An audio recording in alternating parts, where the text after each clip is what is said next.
Welcome to a product feature update from your friends at Magnet Forensics.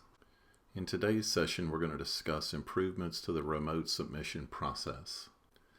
The remote submission process revolves around the ability to have limited users be able to utilize their kiosk view to make formal requests of services to the lab. They can also see a list of any cases which they may have submitted or may have been added to the access list for. From their case index, read-only users would be able to provide information to the lab and receive information from the lab. View any findings that is being shared with them from the lab should the lab choose to do so. They can view and share attachments in the same way. And if there are review cases tied to their investigation, they would be able to link to the review case and review the artifacts for themselves within Atlas.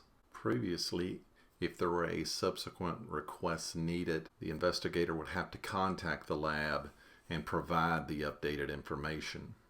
The update to Atlas now allows them to make a subsequent request right from their index. If they're associated to a particular case, then they're able to go ahead and add an additional request with the new information they have learned. It would be the same form, the same type of information. They would be able to provide the background of the information, any new information learned, evidence. If it's new evidence that needs to be submitted to the case, they would be able to offer that and make a submission very much like the original one. From an examiner's point of view, they would be getting notified of a new request, even if it were a subsequent request.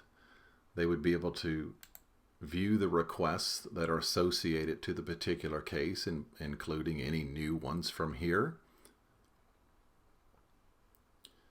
Managers of the lab could, just like they could before, would be able to assign cases, view the request, those sorts of things from the index. From the case itself, the request tab would contain any of the requests that had been previously made, including any new ones. From this view, if there is evidence associated to the request and it is listed on the request, the lab team can utilize a button that says add to case from here, and as you can see, once it is added, it says who is the user and when they added it to the case.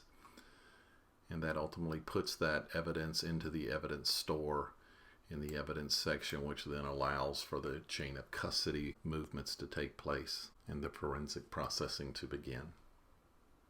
As with the other records in the case, requests can also be added to the actual findings. A finding in Atlas is a compilation of any of the records that have been populated. And as you can see in the findings builder, request is one of the sections that can be added, but the evidence or any of these other sections that have been populated.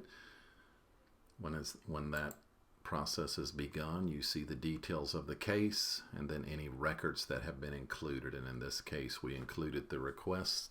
So this would then become part of this compilation of records, which the users can produce as a PDF printable version or an HTML version of the same record. So subsequent requests are an expansion of the original features in Atlas. It is one of the more popular ones, especially with our law enforcement friends, but our corporate friends do use this functionality as well when receiving requests from their security team, from their HR teams, from their legal teams, and so forth. So we hope you enjoy this new functionality. For more information about any of our products, visit us at magnetforensics.com.